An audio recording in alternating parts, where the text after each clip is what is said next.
I would say a big one, and this is coming from more of like a healthcare perspective, is not feeling like they're being heard.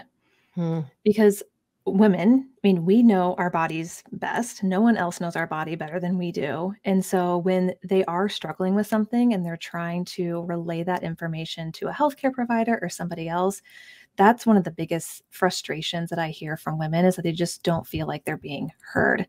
Mm-hmm. And more than anything, it is really important to find a healthcare provider that is going to listen to you. They don't have to eat the same way as you do. They don't have to live the same lifestyle as you, but it's really important to find someone who is truly going to listen to you and try to get at the root cause of what is going on. So I would say that's a big one.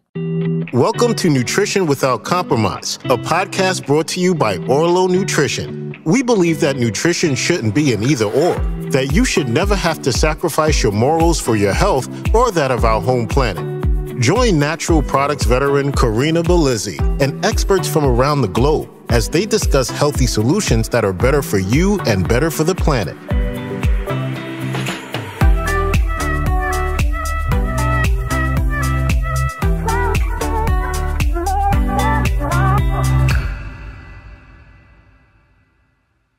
Today, we're kicking off Women's Healthcare Month with Ashley Kitchens, a nationally recognized plant-based registered dietitian and spokesperson. She founded her company, Plant-Centered Nutrition, after using plant-based eating to heal herself of lifelong GI issues. She recognized that there was a need for others who could also benefit from a diet filled with more plants. So she's made it her mission to help others transition to a plant-centered way of eating through a holistic approach and intuitive eating process. She even hosts a podcast called Plant-Centered Nutrition. On top of being an RD, Ashley graduated from the University of North Carolina at Chapel Hill with a Master's of Public Health and Nutrition in 2011. Wow, Ashley, you've got quite the story. Welcome to the show. Thank you. I'm so glad to be here. Well, I'm thrilled that we get to talk about public health issues at the same time that we learn your story. Ultimately, we are in a system that is a little bit more sick care based than healthcare based. And so as we kick off this month on May Day with women's health, we really need to be thinking about how we support women throughout their lives' journeys. And hearing from you about your personal story, I think, is a great place to start. I understand, too, that you got your start in life growing up on a cattle farm where they were farmed for beef. And so that you're now made this leap to being fully plant-centered is quite something. Tell us that story. And that's correct. I never expected to be plant-based. It kind of just happened. And part of that was because for 20 plus years, I was managing sick care, essentially. I was managing my symptoms. I was managing these lifelong GI issues that I was struggling with. And as much as I enjoyed being raised on an Angus cattle farm, and even at that time, I enjoyed eating meat and dairy and all of those things, I wasn't making that connection on the impact that it was having on my body and on my health. My parents struggled to make that connection. The doctors I was going to were struggling to make that connection. And it really wasn't until I became a dietitian. And Corinna, I learned very little actually about plant-based nutrition when going through school. And again, that was a while ago, but there was very little discussion around how can we prevent these things, especially that women are going through: chronic diseases, health concerns, hormonal issues. And a lot of it was, how can we manage these symptoms or this like sick care? And that's exactly what was happening after becoming a dietitian. I was teaching patients and clients how to help manage their GI issues. And I was like, well, if it's not working for me, who's to say that it's going to be working for them? Because at the time, I wasn't plant-based. I was eating a, quote, healthy diet. I was moving my body. I was exercising. I was eating lots of fiber, drinking lots of water. And to be very, very honest with you, I was struggling very, very heavily with chronic constipation. So I was going to the bathroom maybe once a week, once every 10 days. And I had to use medication to help my body go to the bathroom. And I basically came to this fork in the road where I was looking at my life and the medications that I was on and knowing that I'm going to continue increasing the dosage of these medications, or I can maybe take a harder look at what I'm putting into my body to see if it has an impact on how I'm feeling. And that's what started this whole plant-based journey for me.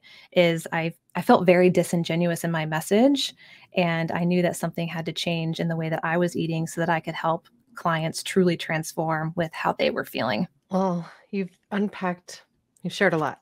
Yeah. I do want to start though with helping people understand why somebody who has an RD might not have the kind of deeper understanding of kind of nutrition from different sources than you might expect.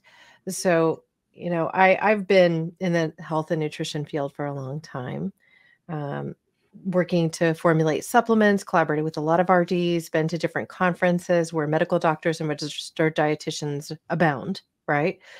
And what I noticed as a common thread between most MDs and most RDs was that they would always, where the RDs, they go to food first, the doctors go to treatment first, but neither is really looking at supplements that can help you on your journey, specific nutrients that come from specific foods, where it's more of like a culinary medicine perspective. They don't really look at that. They're not necessarily looking at what herbs might help you or what other kind of tools could be in your tool shed to support health. And I found that really surprising because at one point I was actually considering going to get my RD, having been in this industry now for over 20 years. And I started to look at curriculum, and I was looking at the continuing education courses you had to take and things like that. And I was like, this isn't as much on nutrition as I want it to be, like from a functional perspective. It was very surprising.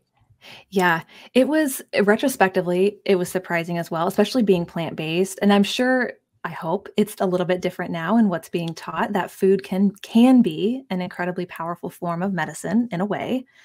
And I truly believe that as much as I love my education, I've had to do, Corinna, a lot of research on my own. I mean, extensive research to figure out how can I take someone who's really suffering with their health, possibly maybe put their type 2 diabetes into remission, how to lower their cholesterol without medications, these things that I wasn't necessarily taught in school. Well, as we get to talk about specific health conditions, I'm going to butt in here with that health disclaimer.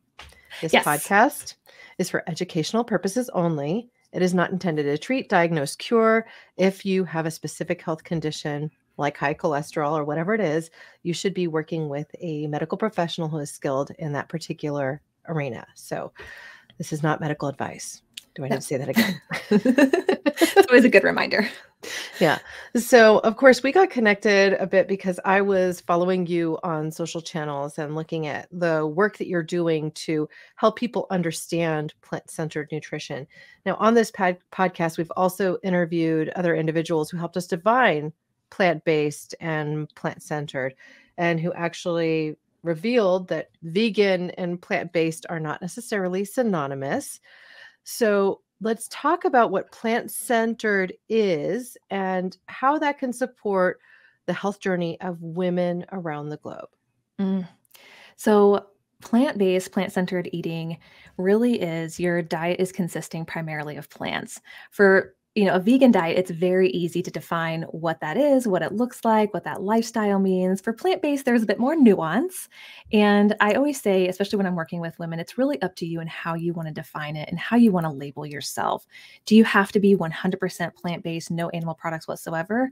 If that doesn't feel right to you and you want some more flexibility with the way that you're eating, then that's okay. And so I think it's helpful to approach plant-based eating in a way that most of your plate is plants primarily. And if you want some flexibility because you still enjoy eating meat or dairy, then that's okay too. We got to figure out a way where you can eat more plants in a way that feels best for you without having it feel restrictive or anything like that. Now, you mentioned a health condition as well that many will relate to, which is chronic constipation. Yes. Now, I just came off of an episode last week where I interviewed Dr. Donnie Wilson about women's health and stress and just in general, the sorts of things that you might confront when you're overstressed and your cortisol and adrenal levels are completely out of whack, right? So we talked a lot about migraines as another thing that women can be very familiar with. More women suffer from migraines, and migraines and stress are closely related. Constipation can also be related to stress, right? Yes. But it can also be, you can have the direct opposite response when you're overstressed and get irritable bowel syndrome, where you just like literally can't hold anything in and you aren't absorbing the nutrients. So on this journey as a registered dietitian and a master of public health, what do you think are the key things that we need to know as women who are working to manage our digestive health to ensure that we're both not overconstipated or running into situations where we are running to the toilet and we can't trust when we eat, far Yeah. from that kind of a bathroom, let's say, Yes. situation?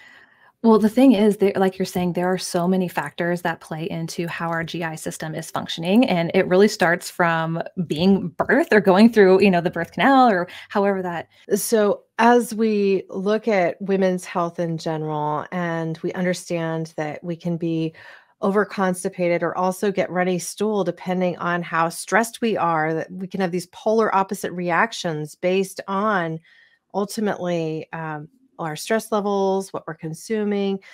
How do you really counsel people in your work to ensure that they have the most effective nutrient absorption and ultimately don't end up in either of these polar extremes? Yes, and so many women do. It's like, they either come to me and maybe they're chronically constipated or they've been diagnosed with IBS or they have loose stools and they're just really struggling. Like, I can't figure out what the problem is.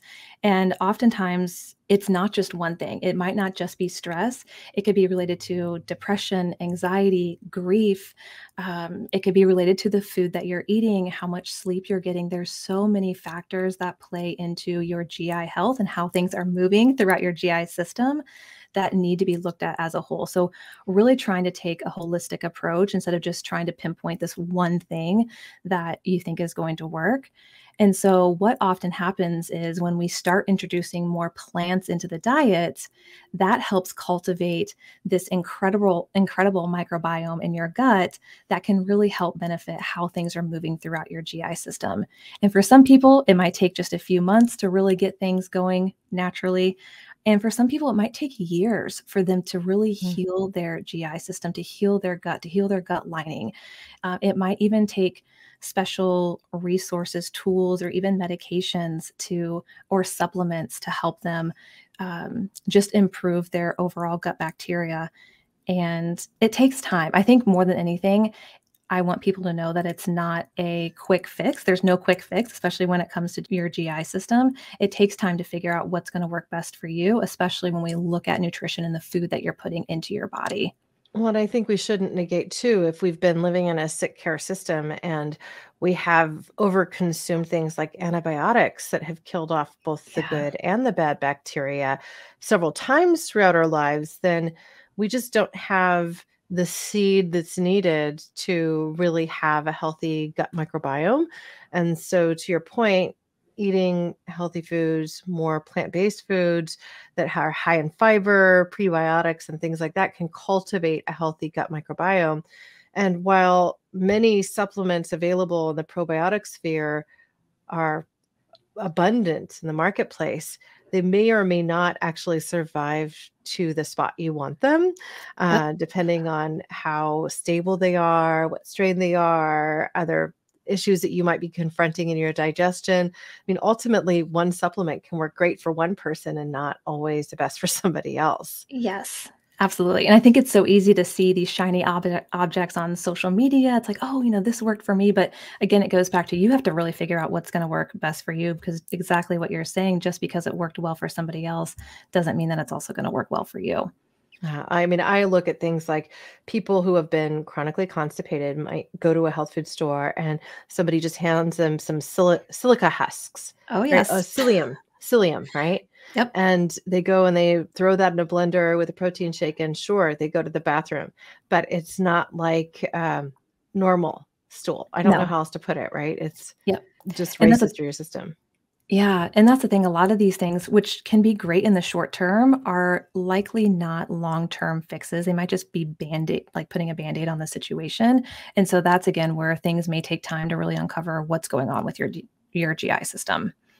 So we know that some of the products out there may not work, but what do you tend to lean on? I mean, I have a few favorites in the probiotic space personally that I've found that seem to work for almost everybody, but I'd love to hear your thoughts. There are some incredible probiotics out there, exactly. And of course, I can't think of any like specific brands off the top of my head, but there are some ones that I definitely recommend to clients who are just wanting to cultivate more healthy gut bacteria. And again, this might stem from them growing up and having a lot of episodes of strep throat. And so they were put on a lot of antibiotics. And from childhood, that really just started messing up their gut flora.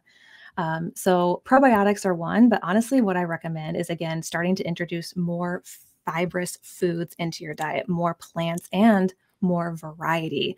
So the one thing that I recommend most often, which is supported by research, is trying to get in about 30 different plants per week. We find that that is really what your body loves. It's what your gut microbiome loves.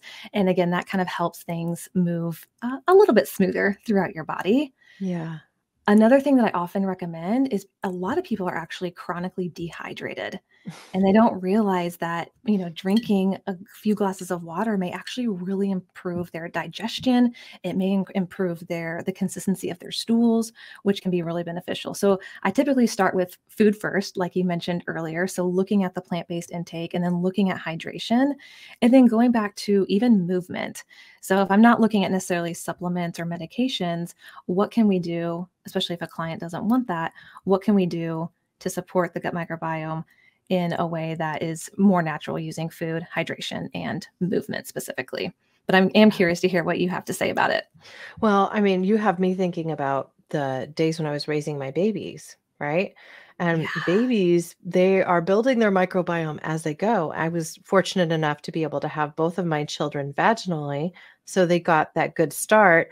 I also didn't have a situation like if I had had meconium in my amniotic sac or something like that, then they want you to go ahead and actually do an intravenous antibiotic at birth. And I mean, Oh, like there's all sorts of things that doctors do automatically, yeah. even putting antibiotic ointment on the eyes of your child at birth to prevent some other issue from occurring. And so I had to be very explicit in saying, these are things that I don't want. And I was fortunate to not be in a situation where I felt like I was bombarded on all ends to force it, right? Yeah. But I've heard stories from women that sometimes have been, almost bullied into a specific treatment for their child. So, and right at birth, right? Like right at birth. Right. So this is something I think we need to, as women, talk about and ultimately share that we have choices to make. We can make these choices. We can be our own best agents. And in the case where you have not been able to have a vaginal birth too, your child may suffer from more constipation because they just don't have a lot of that same, No. microbiome at that point in their system. So you can do more skin to skin and some things to help along. But even though all of this was true for me, like I didn't have the antibiotics, I didn't have to have a cesarean section or anything like that. Both births were vaginal. I still had constipation issues in each of them when they were little. And the things that they tell you to do are like massage the belly and, do the bicycle legs Yep. and, give them some more water. And my nanny of the time would say, look, sure, you're not constipated, but you have coffee. You can't give them coffee. Right. Yes. So movement is key. And then the products that I go to, I really look at my digestive system as something that also needs a reboot periodically. Yep. And so a couple of times a year, and this is just a practice I started years ago and it makes me feel great. So I've continued with it. I will go to the health food store's refrigerated section and their supplement area and get a flat of BioK. And BioK comes in a few different formats. So like if you're vegan, vegetarian, you can get their soy or rice-based formulas. And it is like super concentrated, fermented yogurt style thing, right? So it's like lactobacillus. It's all of those really great probiotics in that liquid form. And I just, the dosage is something like 1/4 of one, a serving or something like that. But I just do one whole BioK yogurt as like a yogurt meal, right? Like a snack. Just do the whole thing once a day for the 15 days. And then the 15 days are done. I don't do it again until I think like I need a reboot. Right. And what I've found is that I both feel great. I'm getting extra probiotics into my system. It's not something I'm doing every day forever, but I do it periodically. And I look at it as more like a digestive cleanse, even though it's not a cleanse, it's just supporting my microbiome. Right. And then if I ever run into a situation where I'm traveling and, sometimes, especially when you do a lot of air travel, people will get constipated just from that. Right. Yes. And so I will take with me Healthy Trinity, and Healthy Trinity is a product by Nutrient. It's also in the refrigerator. I'm not compensated in any way for this recommendation. I've just found that it works really well for a lot of people in my life. So if you are running into a period where you're either constipated or you're finding you have a lot of loose stool and it's just not getting back to normal super quick, this has helped a lot of people in my life. It's helped me. So, you get overstressed, you run into something, you might get like a little intestinal bug because we eat food, and sometimes it's not as clean as we want it to be. And before you know it, you have an issue. Well, Yep. you can actually manage that in some cases through a few key dietary support systems. And so that's for me, Nutrient and BioK. Those are really the only two that I tend to routinely go to. I need to look up the second one that you mentioned when I'm traveling, because that sounds like it would be really beneficial, because I feel like, especially when you're on a plane, the moisture is really sucked out of you. And so that's a big reason why you end up becoming constipated, is because it's really easy to become dehydrated or to lose a lot of water when you're flying. And another thing that I found, sometimes I'll bring some packets of magnesium with me when I'm flying to just take in the evening to kind of help keep things regular. And it's funny you mentioned the colon massage, because when I was in college, again, suffering from chronic constipation, I had a friend who was in nursing school, and she's like, let me just practice on you with this like colon massage. And I was like, oh, okay, this is not going to work. It's like on the belly, right? Yes, it worked. I was shocked. I had a really great bowel movement. I was like, well, I can't keep you around forever, but the more that you can do this, the better. So it was pretty phenomenal. There's also a pressure point in your arm, in your forearm, right around here, that helps to move the bowel. And so, if you like spend any time doing acupuncture or anything along those lines, you can even ask your practitioner. I've heard that there's a point in the arm. Can you show me where that is? Because it's something that I think is personal for the individual. I can feel it when I hit. It's like between the juncture of two of the muscles in the forearm right here, just below the elbow a bit and on the forearm. And so that's another one that can get things moving meridian wise. I feel like I need to ask my acupuncturist about that. So good to know. Now we can walk away from the poop talk, right? Okay, we can do that. It's a rite of passage for all dietitians. Yeah, it's something we all have to talk about. So as it stands, I'm going to give you one little snippet though onto the Healthy Trinity product I mentioned from Nutrient. It is a combination of lactobacillus, bifidobacterium, and Lactobacillus bulgaricus. So it's got both bulgaricus and acidophilus from the lacto side, and then bifidobacterium bifidum. So it's a just good, solid combination. Oh, yeah. And I think a lot of times that's just what people need to ensure they can return to health. So as we talk about women's health in general, I know you've been in practice as a registered dietitian for some time now. What are the core things that you find more women are concerned with in the day-to-day? I would say a big one, and this is coming from more of like a healthcare perspective, is not feeling like they're being heard. Because women, we know our bodies best. No one else knows our body better than we do. And so when they are struggling with something and they're trying to relay that information to a healthcare provider or somebody else, that's one of the biggest frustrations that I hear from women, is that they just don't feel like they're being heard. And more than anything, it is really important to find a healthcare provider that is going to listen to you. They don't have to eat the same way as you do. They don't have to live the same lifestyle as you, but it's really important to find someone who is truly going to listen to you and try to get at the root cause of what is going on. So I would say that's a big one. When we don't feel heard, then it's hard to feel empowered. Yeah. And so I think when you find a healthcare practitioner that you really like, and then suddenly you have your insurance change. I had Mm. this happen. I had a health practitioner I really liked, and she wasn't actually an MD at the office. She was a physician's assistant, right? But she was just so thorough and really great with me and my kids, and I felt like I was heard, and it just was such a beautiful relationship. But then the medical practice itself shifted, and so then I had to find a new one, and I felt like every time I met with a new doctor, it's like I had to break them in. Yes, that is such a Like struggle. these are the things I care about, and no, I don't just wanna go to a pill if I run into a problem with my knee. I wanna talk about what we can do differently, and thankfully, I'm in a healthcare area here in Santa Cruz County where there's a lot of mindful practitioners, but not everybody has access to that. So, Yeah.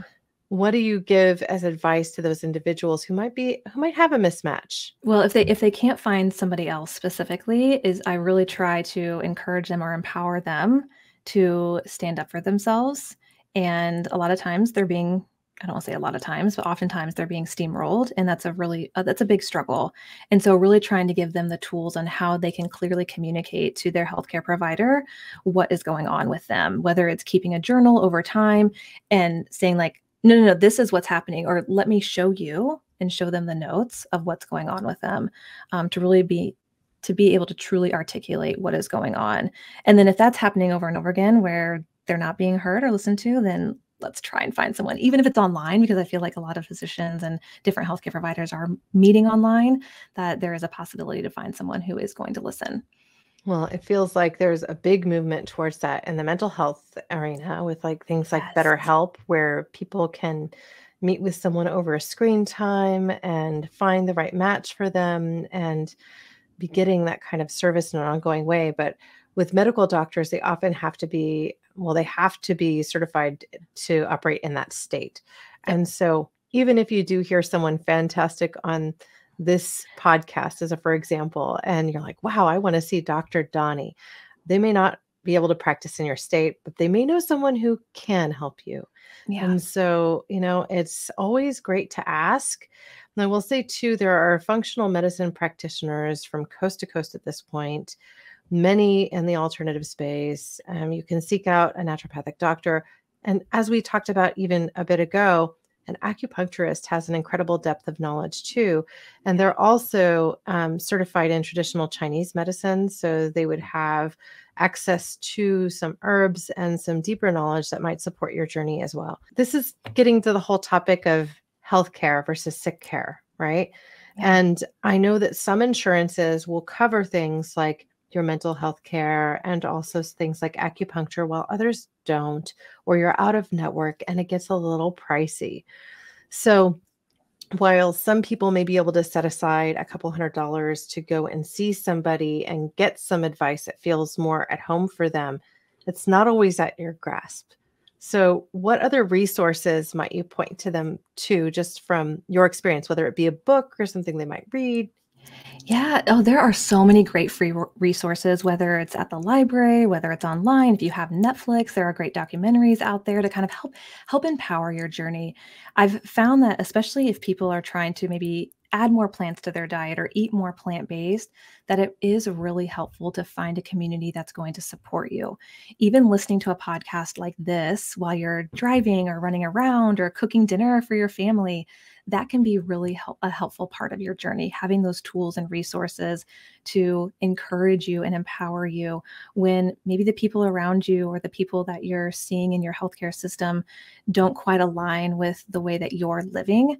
So I definitely encourage looking up some podcasts, like listening to Corinna's podcast, encourage checking out books at the library, maybe on a topic that can help empower you on your journey, and checking out some fun documentaries on Netflix or Amazon, whatever that is, to, again, encourage you. Well, I'm just bringing to mind another one. Yes. Let's say you're on the polar opposite and you have resources, but you don't have agency, like you don't have somebody sitting there advocating for you the way you want, and you've been in a sick care system for too long, you're on 5 medications and they're not helping you get better, right? Yeah. Look to somebody like Dr. Joel Furman, who we have interviewed on this show as well, who runs it's a live-in retooling of your entire life. I mean, basically takes you to the right nutrition, the right resources, the right lifestyle changes, and then measures your progress along the way. And then ultimately gets you to the point where you're able to come off your medications and get back to your more root health system, back to equilibrium, back to balance, back to health. And he does that in his program down in San Diego. So you'd have to physically relocate for a while. But if you have resources like that and you're very sick, I mean, I was tempted. I don't have the time. It's like, what do you have, time or money? I mean, I have, I probably could afford something like that if I stretched to do it, but I don't have 2 to 3 months as a mom of 2 young boys to go do something like that. Thankfully, I also don't have health conditions that would push me to that point. But that being said, I could tell you a number of people in my life that could benefit from a service like that. Yeah. There's also, have you heard of True North, which is, it sounds very similar to what you're talking about, where it's 2 plant-based doctors that run it, and they take people in for a certain period of time, and they conduct water fasting, again, according to your needs, and then they reintroduce a whole food plant-based diet. And the success stories that come out of there are mind-blowing. And it's just incredible what they can do. And again, you're being monitored the entire time you're there, and you do have to relocate, but it can just be, again, another incredible resource like Dr. Joel Furman's place in San Diego. And there's even Plant Pure Nation, which is run by Nelson Campbell, who is the son of Dr. T. Colin Campbell, who wrote the China study. They do something called Plant Pure Pods, which could potentially be local to where you're living, depending on where you're living. You can just look up Plant Pure Nation and find if a pod is near you. And that's basically a group of people that are meeting in a town or city, and they're encouraging one another to live a healthier lifestyle or to live a more plant-based lifestyle. And they also occasionally do immersion programs where you go and live with them for 7 to 10 days. And again, the success stories are just incredible of these women, these people coming off of medications that maybe they've been on for decades. People have been on insulin for over 10 years, or statins, or their blood pressure is out of control. It's just, there's just nothing like it. It just highlights how powerful food can be in transforming your health. I mean, here. That's what we're here to talk about, right? Yeah. Nutrition without compromise. Yeah. And the reality is that if we had the right tools, the right access, then we wouldn't necessarily be in the declining health that we see as we age. One of the things that Dr. Foreman touched on, and I just looked at the pricing on his site, it's definite sticker shock, like you're buying a car to do a 2 or 3 month program, right? Now, that being said, what do you have if you don't have health? And if you're constantly confronting these sorts of issues, it's something that you need to address in some way. And I think sometimes the hardest hurdle is getting over the habits of your everyday. And so, you're eating on the go, you're taking care of kids, you're doing the soccer mom thing, or you're even just, balancing the rigors of a high stress job and trying to juggle your home life. You could be a dual incomes, no kids, or just a single person and still battling the same things because so much is demanded of us in the day-to-day. And so we really need to make space for ourselves to develop newer and healthier habits. And, looking to food as medicine, it's much easier to get to a place where you don't have out of control insulin, your blood sugar is more stable, and you are ultimately trending in a more healthy direction when you eliminate grains from your diet or dramatically reduce them. You eat whole food, plant-based, not too much. Yeah. And it's like if we kind of shift in that way, then a lot of the health challenges that we confront in the day-to-day work themselves out. Everything from dysmenorrhea to headaches to acne. I mean, a lot of the superficial stuff that we run into, eczema, rosacea flare-ups, because these things are signals that our inflammation is out of control, right? Yeah. And so when you do shift to drinking adequate water, not over-consuming coffee, consuming more plants and a varied, rich phytonutrient diet, getting enough protein, yes, not getting too much carbohydrates and eliminating processed sugars, it's like, wow, you've just like reset everything. And in a matter of months, even if you're not paying to go to a retreat center where someone can manage that for you, then you're able to take charge, empower yourself, see some real changes. And while it might be hard in the short term, you can develop lifelong habits that will support your health journey for years to come. Yeah, absolutely. I mean, there is an incredible story in the documentary What the Health, which is on Netflix, which follows That's a good one. multiple people, but there's a woman's story in there that I will just never forget, how her life was, again, just transformed by eating more plants. And even if we look at the number one killer of men and women globally, which is heart disease, there has been one diet that has proven to reverse it over and over again. And that is a plant-forward diet.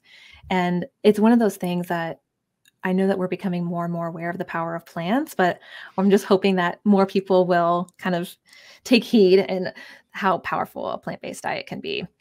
Yeah. So I think we hear this echoed by a lot of the experts we bring on, right? But some are a little bit more likely to push to animal-based proteins because they see that they get more complete proteins into the people that they treat, or that, as the case is with Dr. Donnie Wilson, who we just interviewed, she was talking about specifically tryptophan and the fact that you get more of that, which can be a precursor to 5-HTP, which then affects your serotonin and melatonin levels, which affect how well you sleep and how relaxed you are, among other things, right? So she's like, well, while you can do it, it's sometimes easier to also integrate animals. And so while you might be on one of the extremes, you could be a carnivore, or you could be a vegan, or you could be somewhere in the middle. Looking to have as varied a diet as possible will support your journey. And if you're eating exclusively plants, then you need to be sure that you're getting a broad spectrum of those proteins.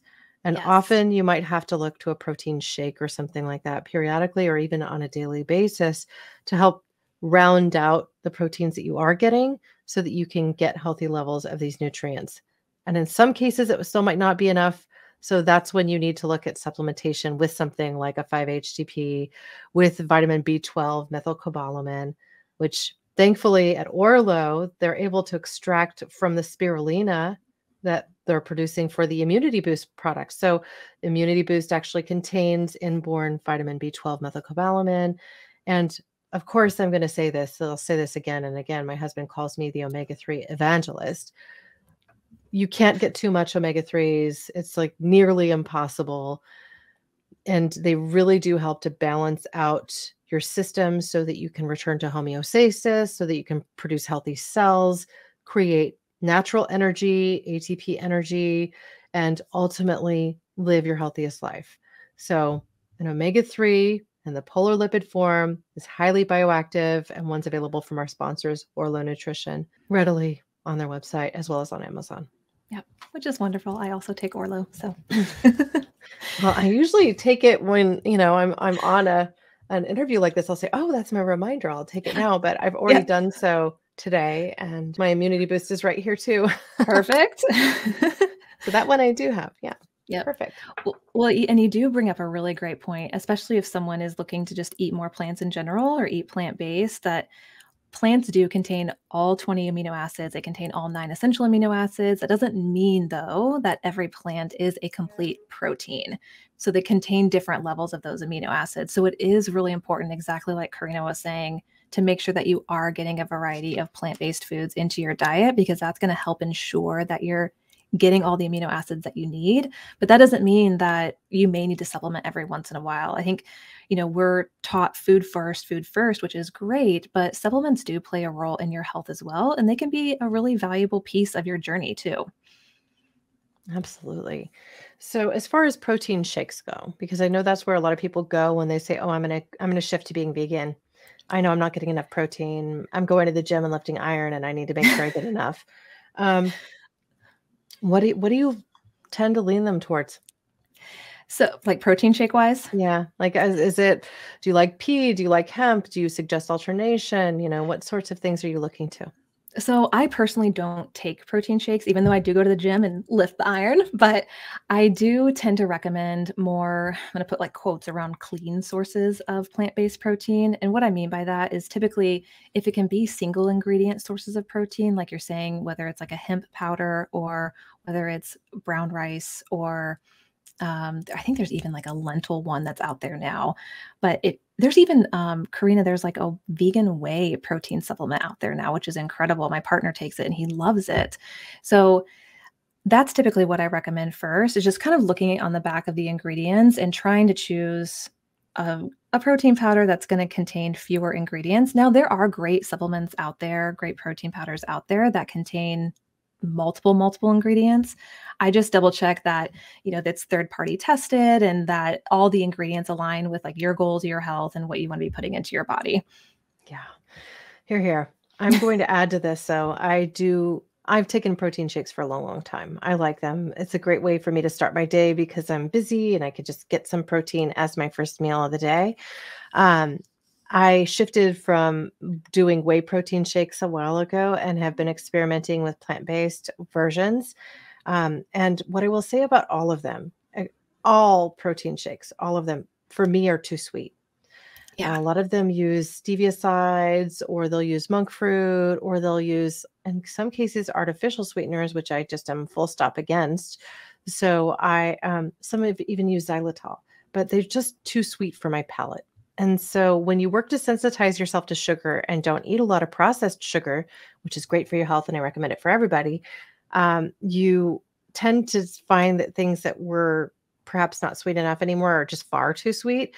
So I was cutting them with cranberries forever. I would take frozen cranberries and throw it into my shake to make it more tart and kind of cut the sweetness.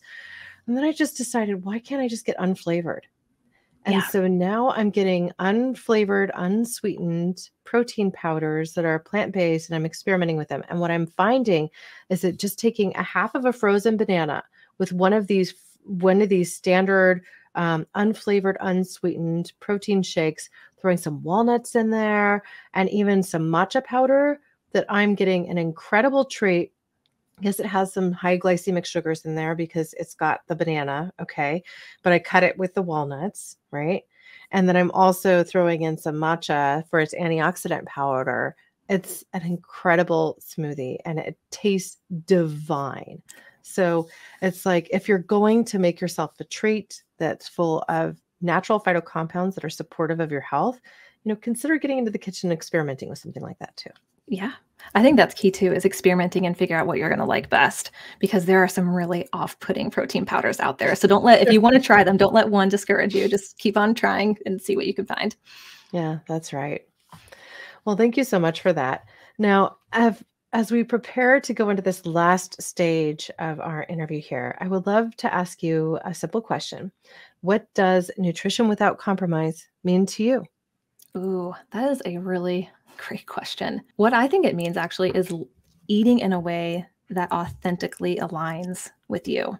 So you're not eating because someone else is telling you how you should eat. You're not eating because that's the way your parents always ate or your caregivers ate. You're eating in a way that truly aligns with your health. You're choosing foods that honor your taste buds, but also honor your health and make you feel good. And I believe that is without compromise. You're not compromise anything because you're honoring your taste and you're honoring your health at the same time. Yeah, and sometimes the way you grew up eating is really health degrading, and it might be fine for somebody else, but not fine for you. One I can point to is a dear friend, Diane V. Capaldi, who goes by V. She is an Italian, right? Capaldi, hello, and so loved pasta, but as it would turn out, has MS, and so if she has any gluten, it triggers her. And she can't even eat a pickle, for example. So pickles are often made with vinegar that comes, I guess, from gluten. I didn't realize that, or it contains gluten in some way. And so, yeah, she can't even eat pickles. Wow. Yeah, that makes a big difference. Right. So how, that means that she can't eat any of the pastas or the breads or any of that with her family. But, now she's worked to create, similar, let's say, recipes that are free of gluten that she can enjoy the same way. Yeah, which I'm sure in a way is uncomfortable or challenging, but I'm also sure it's incredibly empowering that she's choosing foods that make her feel her best. That's exactly right. Yeah. Well, and where she's able to get her symptoms of MS completely taken care of and can feel her best every day. Yeah. Now, I just want to thank you for coming on here today. I want to offer you the floor for a moment to talk about the services that you offer as a registered dietitian, and also a snapshot into what people can expect if they jump over to your podcast, Plant-Centered Nutrition, to listen to you there. Yeah, so I'll start there. Our podcast is about uplifting people who have transitioned to a plant-based diet and have transformed their health in some way and just want to share their story. So if you're looking for more stories centered around plant-based eating and the health benefits or just life benefits in general that it can provide, that's a lot of what we talk about on our podcast and interviewing different guests. And then you can, so what I do basically is I do work with people one-on-one to help them transition to a more plant-forward way of eating. Again, that aligns with them. I also work with people who have chronically dieted to help them turn more into an intuitive way of eating where they're really listening to their body and figuring out what works best for them. And they're not chronically dieting anymore, which is the goal. And then I also have a couple courses, and I'm very active on social media, specifically Instagram. So if you just want some fun plant-based education, I would recommend going over there because I really enjoy creating reels specifically. Yeah.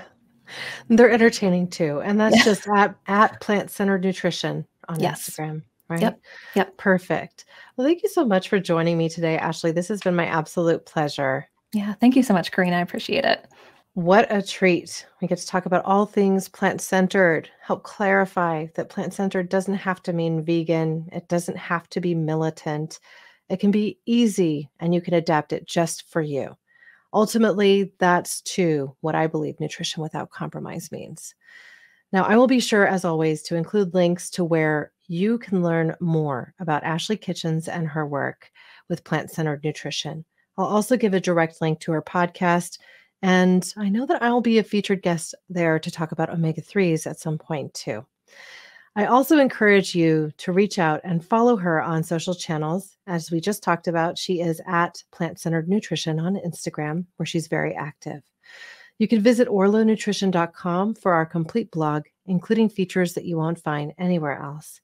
If you have questions about today's episode or topics that you'd like to see covered, please reach out to us via social channels or send us an email directly from the site. You can also contact me directly at hello@orlonutrition.com. As we close today's show, I hope that you'll raise a cup of your favorite beverage with me as I raise mine, and cheers to all women managing their health and their health care first.